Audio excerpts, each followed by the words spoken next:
Good morning, good evening. It's another wonderful opportunity. It's another wonderful time that KDRTV Live is yet bringing another nice program. And today we are privileged to have Professor Ezekiel Okemwa. Professor Ezekiel Okemwa is a researcher, a nominee to Nobel, and again a teacher, a pastor, a father, a farmer. All those titles, Professor Ezekiel Okemwa is having them. And today, we are actually bringing him on live at KDRTV, Diaspora Dive. He's going to give us a candid story about his journey. Today, we are not actually going to talk about academics. We really want to talk about health issues. So Professor Okemwa is really going to tell us his story on how he has struggled with COVID-19 and other ailments. So let me usher in Professor Ezekiel Okemwa. Professor Ezekiel Okemwa, you are live on KDRTV. Thank you. Good morning, good evening, good afternoon. Thank you very much. My name, as you have heard. Yes, go ahead. My name, as you have heard, Professor Ezekiel Okemwa.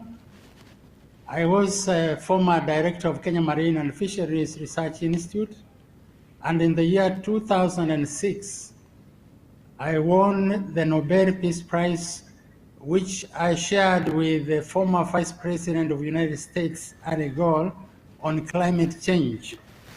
Currently, I'm a professor at Technical University of Mombasa. Let me say COVID-19 to me is a blessing. A blessing in a sense that on 7th of March of this year, I went for vaccination of COVID-19 and I got AstraZeneca as a vaccine. And when I went in for vaccination, there are those 20 minutes you are not allowed to go. You have to stay to see whether you are stable. And within 5 minutes, a nurse came to me and told you are needed somewhere in the next room.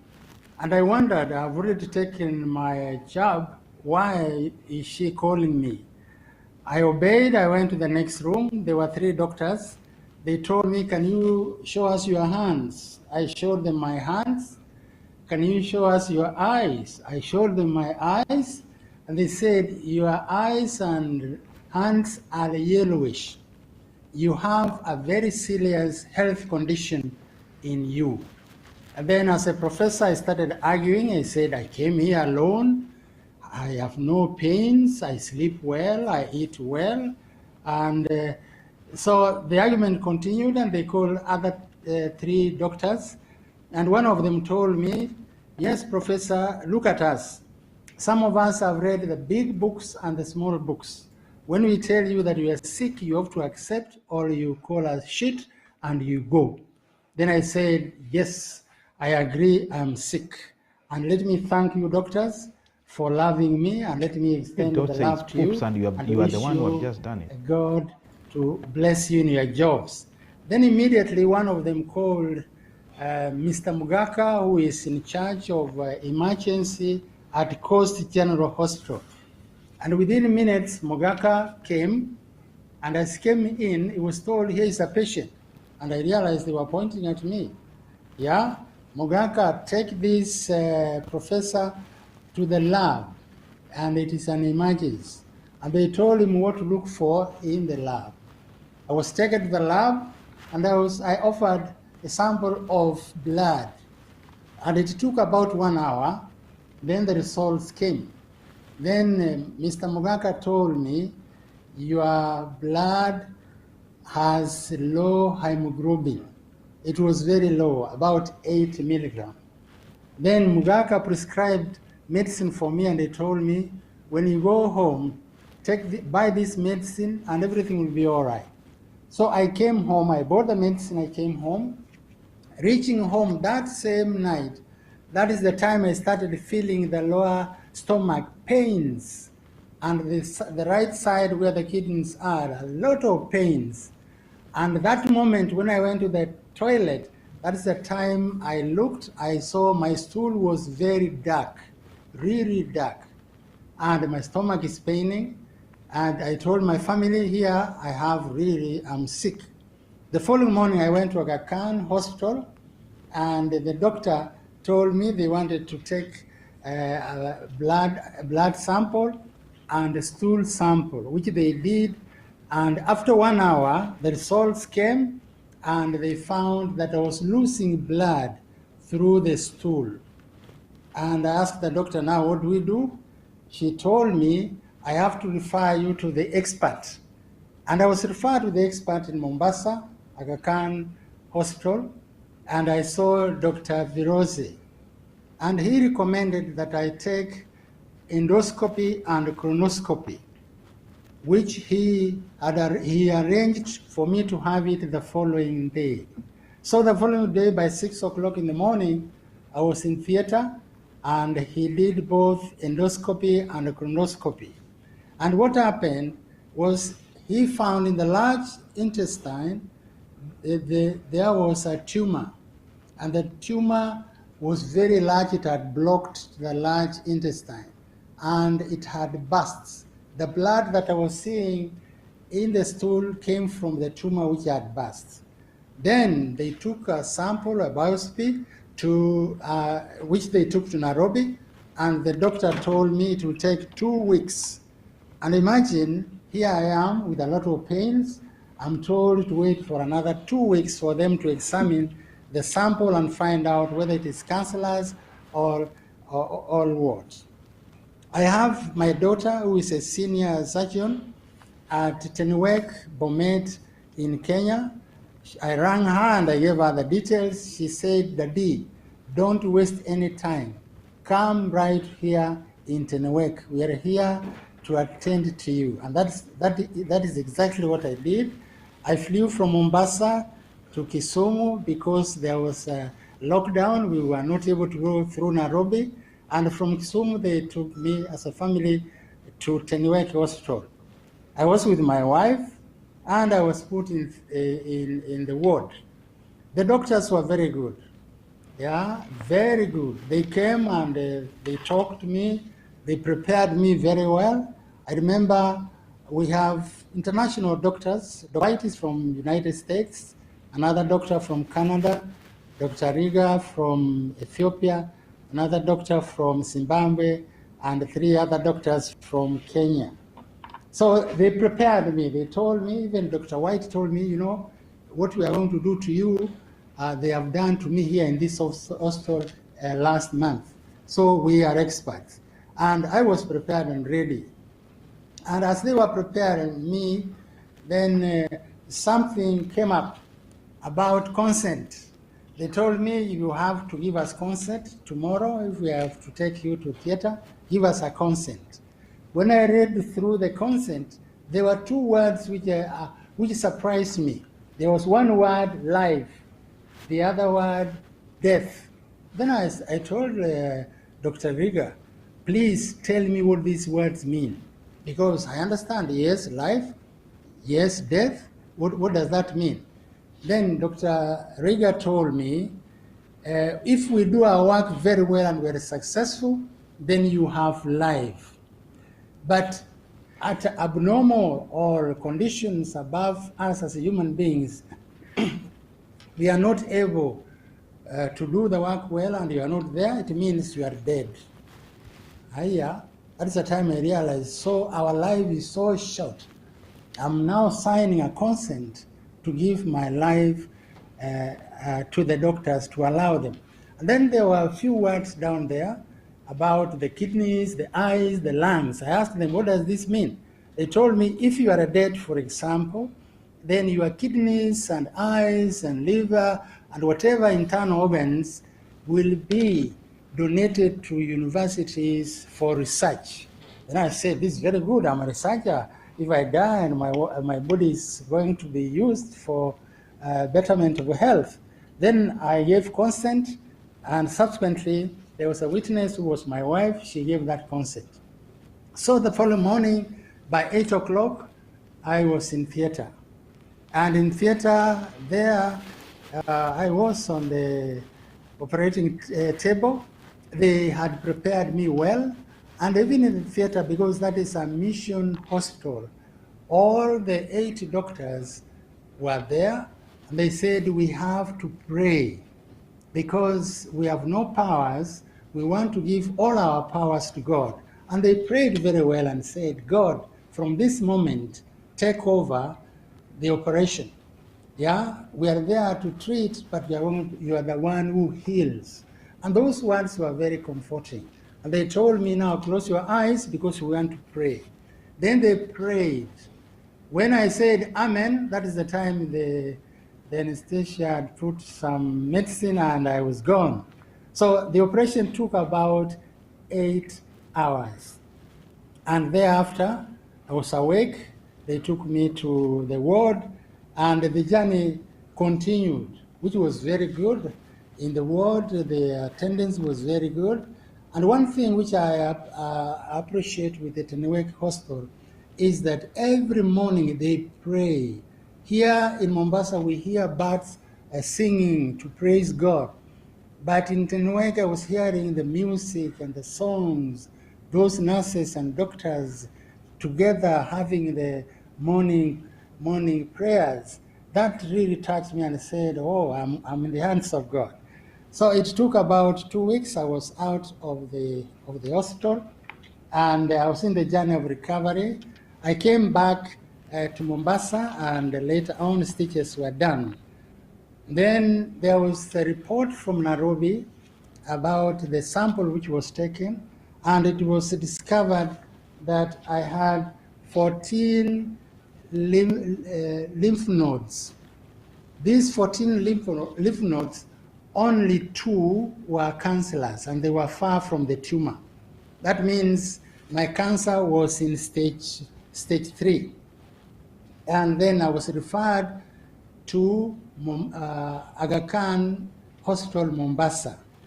And that is the time it came to my mind that we normally take health to be very simple and not very important.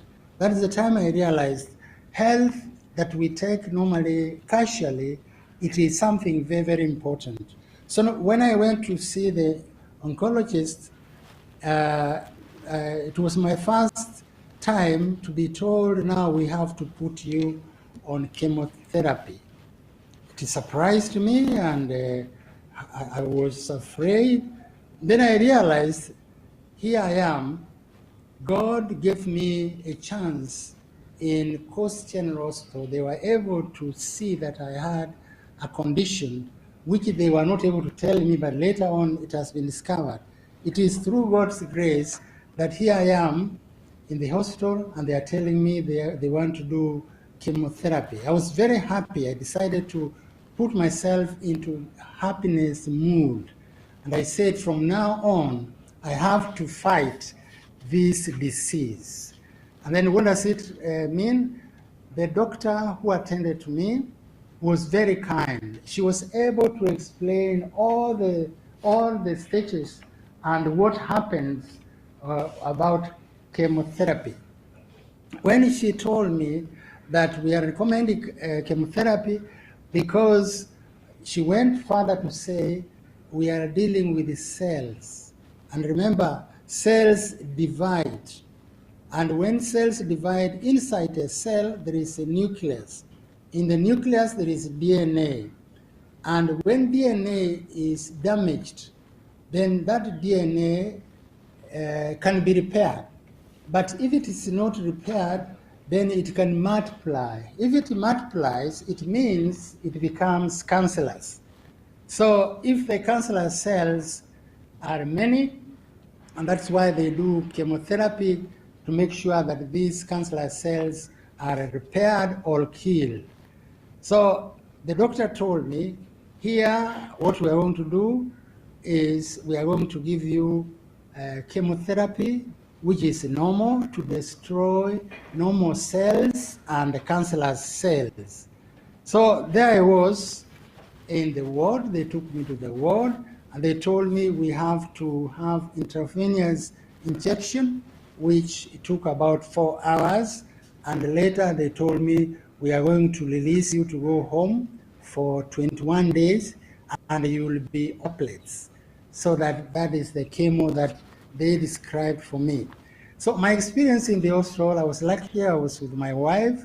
Those 4 hours we were discussing, and we discussed with the patients who were around, and we had a nice time with the nurses. There was TV. So it was a moment of happiness. I never felt that the chemotherapy was taking me. But it went all right, and I was very, very happy, very cheerful in those 4 hours. And initially they had taken blood. They had measured some blood to find out what happens in my blood levels. So in the blood, there are 3 parts which are very important. There is the white blood cells, which fight any infection that goes in. In the blood, there are red blood cells which controls oxygen. They are the ones which move oxygen around the body. Then there are platelets. The platelets helps in the clothing of the blood. So I knew they were telling me, and I was happy that I was in good hands. So after that, I came home, which was very good, and I was told about diet, what food to take, not to mix with the people, not to go out. But to me, I was able to go out because at times I wanted to see my immunity, how it behaves. I was able to go to town, back, all through, and at home I didn't ask everybody to wear masks, and I've been having it. It's all right. And they told me, if your temperature goes above 38 degrees Celsius, then it is an emergency. You have to go to the nearest hospital.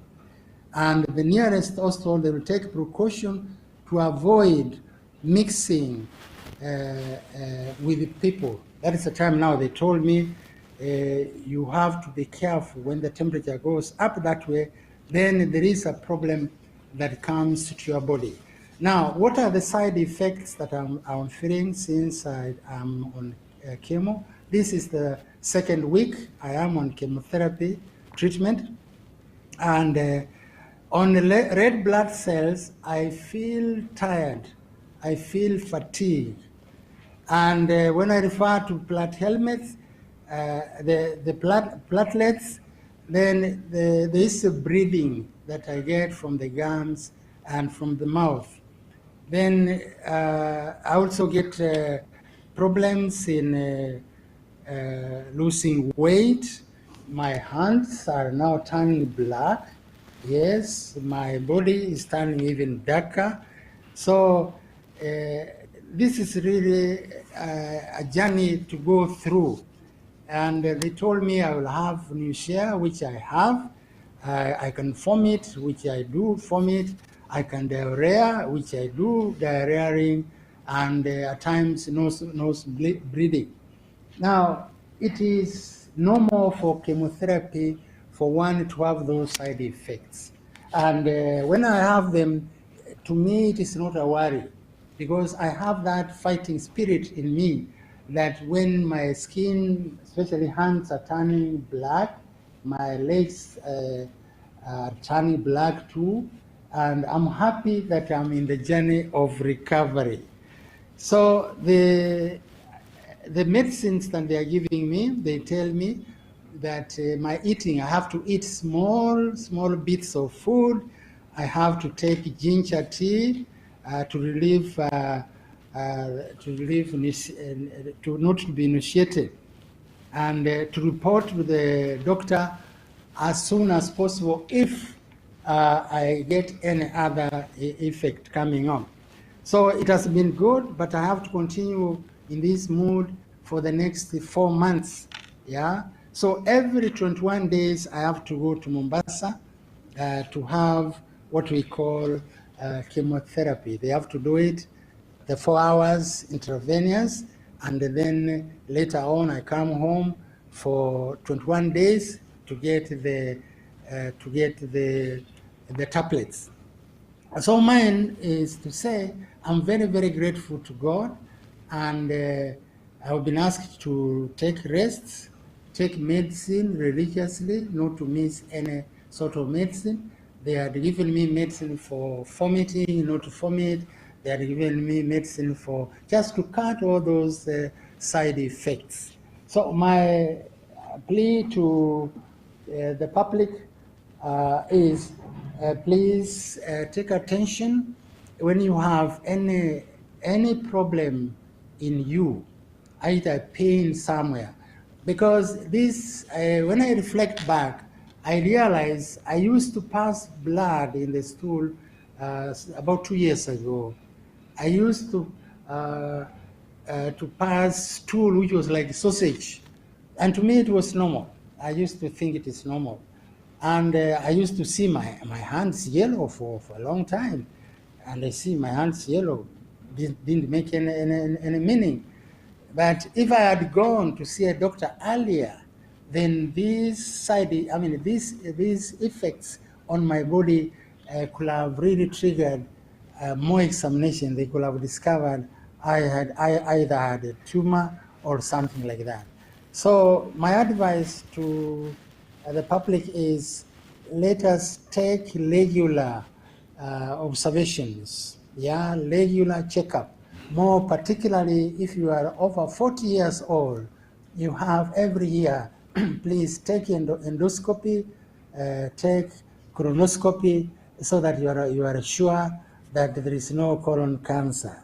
Yeah, and for ladies, take care of your breasts. Yeah, take the mammograms, and the cervix also very important. Yeah, the ovaries. Yeah, these are organs we take for granted that we know they are ours. Yeah, God created and gave us these organs, and we are not very. And for gentlemen, prostate gland. That is another signal that we have to make sure that every year you go for a checkup on your prostate gland, and many other organs, of course, the kidney and the lungs and the heart. So mine is to say that I'm very, very thankful to the doctors in Coast General Hospital and the experience I've got thereafter. I have to recognize the members of staff of Technical University of Mombasa. They have been very, very close to me. They assisted me in terms of prayers and words of encouragement. This is the time I realized a friend in need is a friend when you have a problem. Prayers and prayers really assist, and I congratulate them and I thank them very much. But there are many other friends whom I thought they were friends. They never even made a call. When they heard that I had cancer, stage 3, they went mum. Nobody called, nobody visited me. That's the time I realized, you mean this world is that small? Why do people shy away when you have a problem? I didn't want money from anybody. All I wanted is a word of encouragement, just meeting or calling and saying, hello, how are you? How is it? We hear you are sick, but we want to encourage you. Please soldier on. We are together with you. That is all I wanted, prayers and a word of encouragement. But many of them are good friends, yes, but they kept off at this time. I'm not having any grudge, but mine is to pray for them. They are still my friends. So when we meet next time, I will still salute them and tell them, hey, and I'm happy that it happens like that. So mine is to say thank you for allowing me to share this personal experience to all of you. Thank you very much. Thank you very much, Professor. We won't actually keep you long. All we want is for you also to give a brief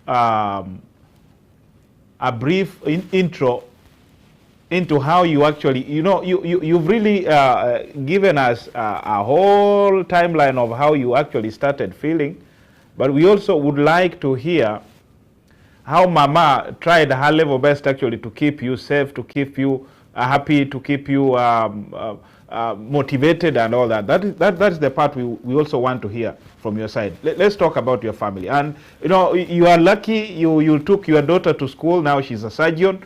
I know there are very few people out there who might not actually who are not lucky like you. We are a fighter, so at least you had a good environment or surrounding to ensure that you are safe. So can you please tell us a little bit more on how Mama tried her level best, or your wife tried her level best actually to keep you motivated? Thank you very much. My wife, her name is Rose Nyanchoka Okemwa, and when I went to Aga Khan Hospital, she was with me, and she's the one who signed, witnessed the consent. She's a very playful lady, and we have gone through thick and thin, and we understand one another, we love one another, and when this happened, and I was told I have to go to theater for endoscopy and colonoscopy. I was booked for a half day. So in the ward, she stayed in the room because it was half day. And when I went through the theater, she was there. She asked me, how is it? I told her it has been very good. I slept a little bit and they did their work. So she was there to encourage me. And then I was taken to have a CT scan, which she accompanied me. I took a CT scan and we came back to the ward. So at the end of the day, we were to go for the report from the theater and the report from CT scan. And they brought a big write-up, about 6 pages, and those photographs and the scans. And so we didn't know what it was. Of course, we can read and understand, but then we asked the nurse, please, can you give us a doctor to do the interpretation? Okay. So the doctor came, and she was there, and my wife was there. Now she started explaining in details, because she said, Mama, my wife must understand this journey, because she's the one to assist you in this journey. Mm-hmm. So, and then the doctor said, the endoscopy, if it was alone, I'm very happy that it is okay. But colonoscopy, that's where you have a tumor, and that's where we have a problem. Okay. So the doctor explained in details the journey that we were to go on.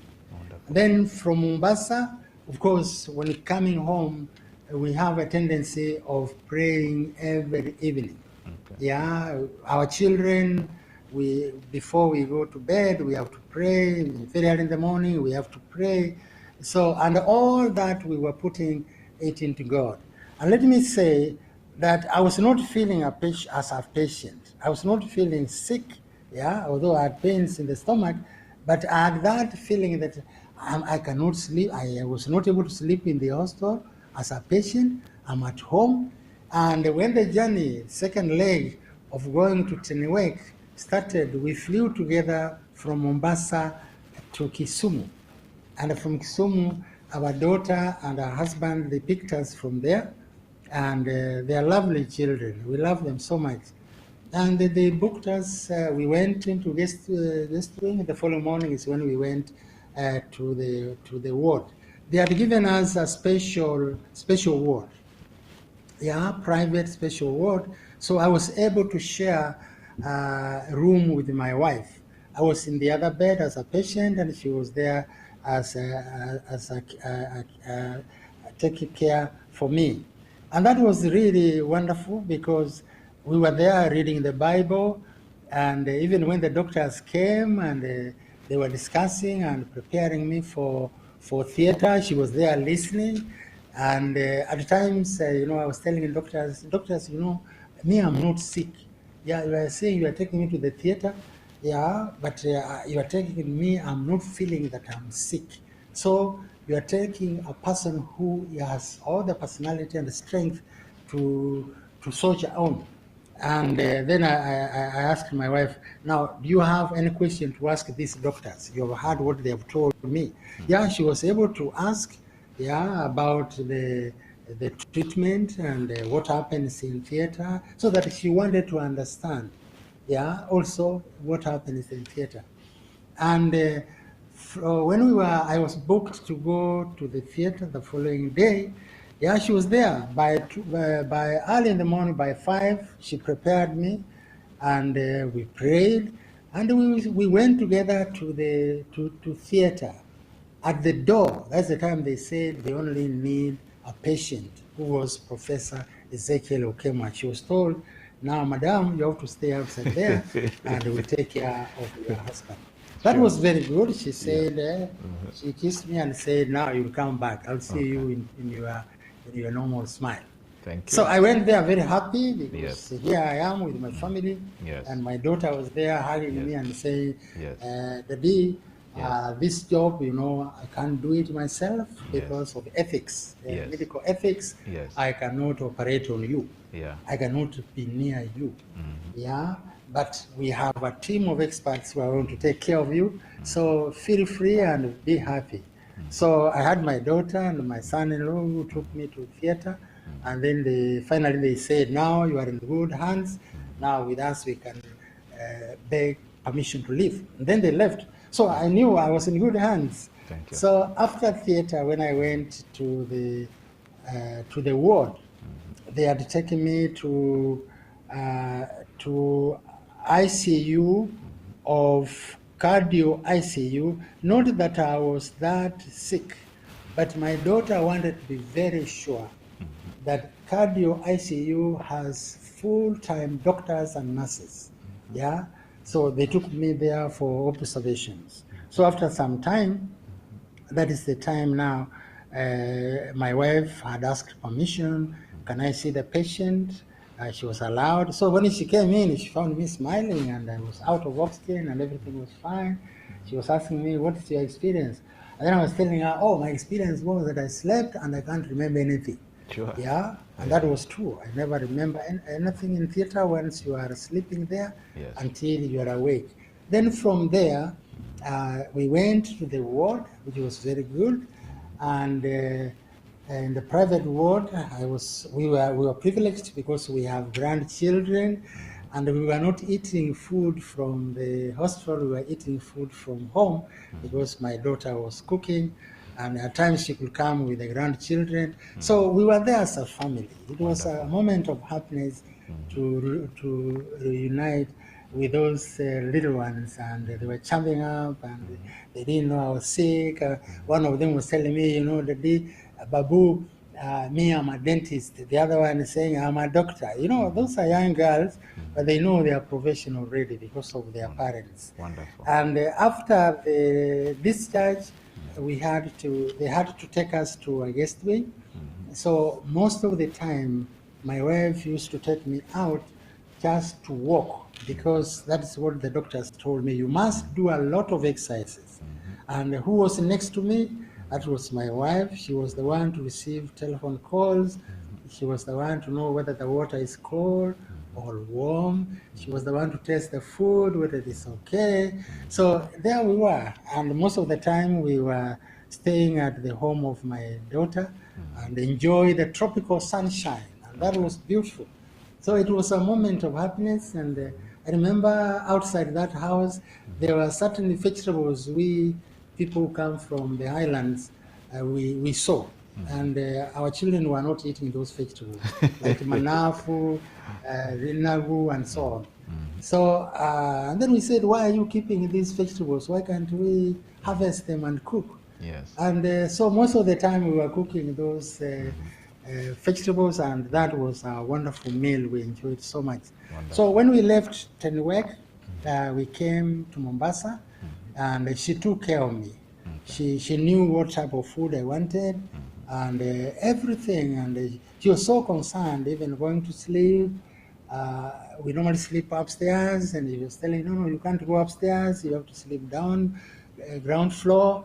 And I was telling her, no, I'm not that weak to sleep ground floor. No, I have to, when I walk up and down, that means I'm doing exercise. So if anything happens with my operation, then you'll know why. So, and that is what happened. And we have had it all nice. And when I went for chemo, there she was. And when we were facing the doctor at Aga Khan hospital, she was there. And she was able to listen what the doctors were explaining to me. At times, when you are sick, the doctors explain and certain words you don't get everything. But there she was. She had a memory like computer. So she was remembering everything. Can you remember what the doctor said about the platelets? Yeah, I'm a biologist, I understand. So there she was, encouraging me, and there she was in the hospital following what the doctors were saying. I remember when hospital nutritionist came and he was telling us about food, what to eat, what not to eat.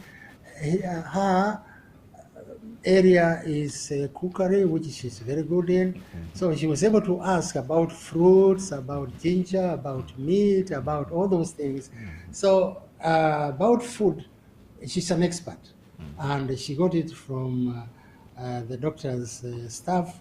And there we were. So when we are at home now, every moment, even in the night, she wakes up and say, "Are you okay? Are you feeling cold? Is it warm for you?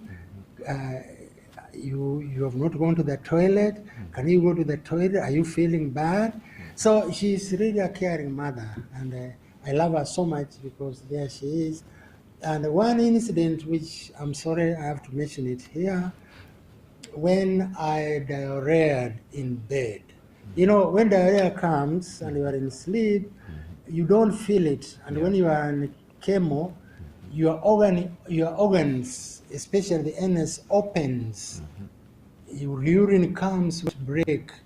So that night, all the diarrhea was full in bed, full.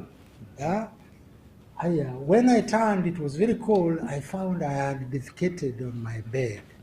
And who is next is my wife.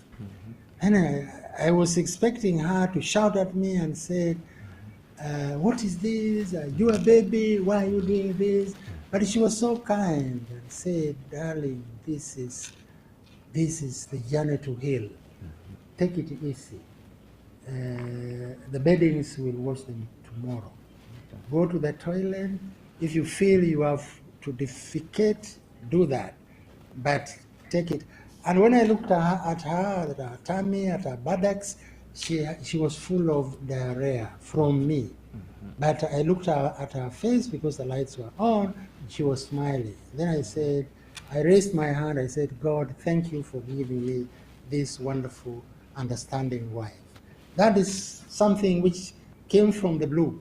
I could not have known her that side of story, that she could tolerate, yeah, sleeping with somebody with a lot of defecation, and especially in matrimonial bed, yeah, and in the middle of the night, here you are, you're full of feces, and she was able to say, "No, it's all right, darling. Yeah, you'll be all right. This is the journey. Yeah, we have to fight on." And that gave me an encouragement and said, "In the house, I have wonderful children. They take care of us. They are there to pray for us also. They are there to ask, 'Daddy, have you woken up? Are you eating?' At times I don't eat when I feel like vomiting, but they're there to encourage me, and I'm happy that my wife takes care of the kitchen. Yeah, takes care of the laundry, takes care of everything. And this is something which I think many families miss, yeah, in that I'm lucky in that part. But some families, my wife could have pushed me to a room somewhere, and whatever happens, she does not know. But here she is every moment, even when she wakes up, she has to raise her hand and see whether my body is cold or warm. And and we enjoy it that way because we are married in the last 45 years. Yeah, we have soldiered on for the last 45 years. Yeah, our marriage has been just that. I've never taken a finger to beat her. She has never shouted at me. And in our house, we never shout to each other. Our children, we never shout to them. And that is something which is, we respect one another. And because we pray together, we eat together as a family, the children and ourselves. And when we want to have our own private meeting, we sit and discuss. I think that has enabled us to stay longer. Yeah. And this is something which I have to say to the young generation. The young generation, the issue of mobile phones have destroyed families. Yeah, long time ago, I used to write to my wife 10 pages. Yeah, I write to her a letter of love, 10 pages. And those 10 pages he used to keep and maybe go to the river and read them and ask our friends, and they were enjoying. She used to do the same to me, and even now I have some of those letters in my archive. Yeah, the letters which she wrote in the 1973-74. I have them. So through that background, I think young people don't have that chance because they use Facebook, they use Twitter, and when they say hi, and you may find one boy having 10 girls. One says hi, and the other one says hi. So at times they don't know who said hi. And many of these messages are deleted. So there is no love. Yeah, they don't keep the continuity. Whatever a young person got 1 year ago as a message from his girlfriend, it was deleted a long time ago. Yeah, and Facebook, it is a matter of time there. So, and that's why we see many families dying because of technology. And my advice to people, especially the young generation, is let us use technology wisely.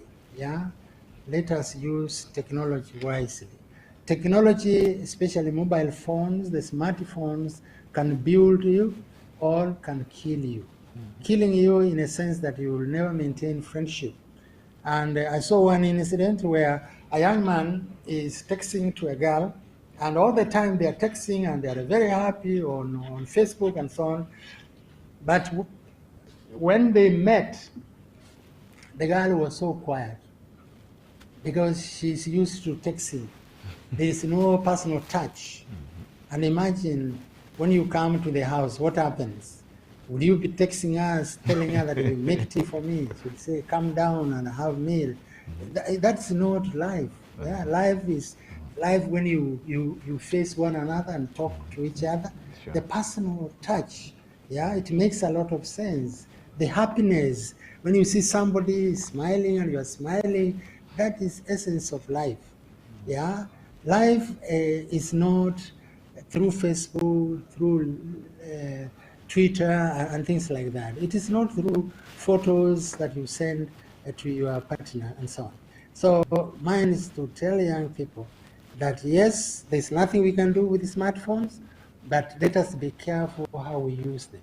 Yeah, let us be careful on how we use them, because you can use a mobile phone through you cheat, and there is no honesty in that case. But there are those people who have used mobile phones in a better way, because a mobile phone has all the technology, all the books, all music, everything is there. But how we use that depends on the usage and the application of it. So mine is to encourage young people to be careful on how they have to use mobile phones. Thank you very much. For this wonderful history or story about your life. We at KDRTV, we wish you well. God will take care of you. We've also known you for a long time. Unfortunately, we lost your contact some time back. But now here we are.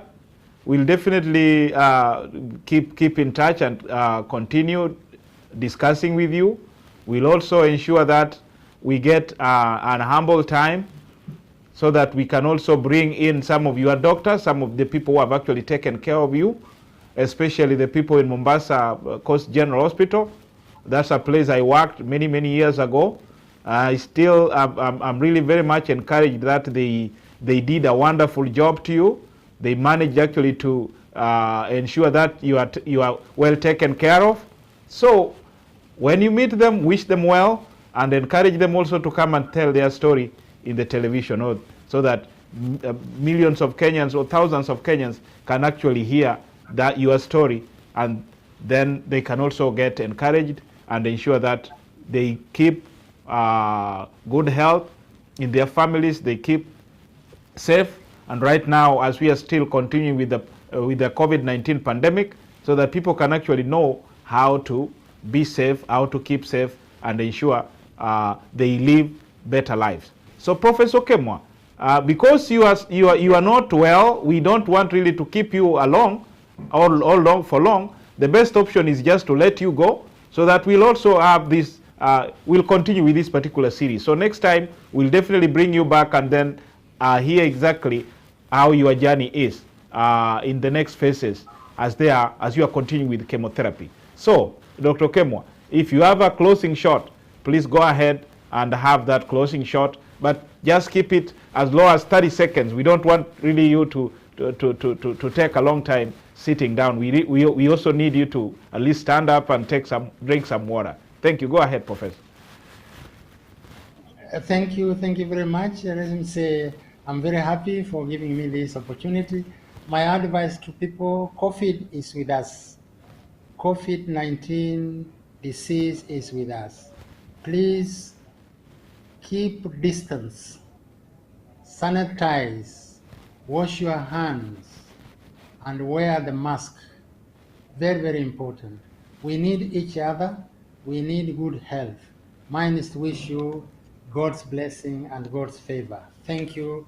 Thank you. KDRTV, God bless you, and may God give you many, many, many blessings. Thank you very much. Okay, we've been listening to Professor Ezekiel Okemwa from Mombasa on his journey. It's a tough journey. Professor Okemwa is a very nice gentleman, and we'll definitely want to hear from him next time. So, till next time, from KDRTV, my name is Bernard. I wish you the very best of today, and may God bless you.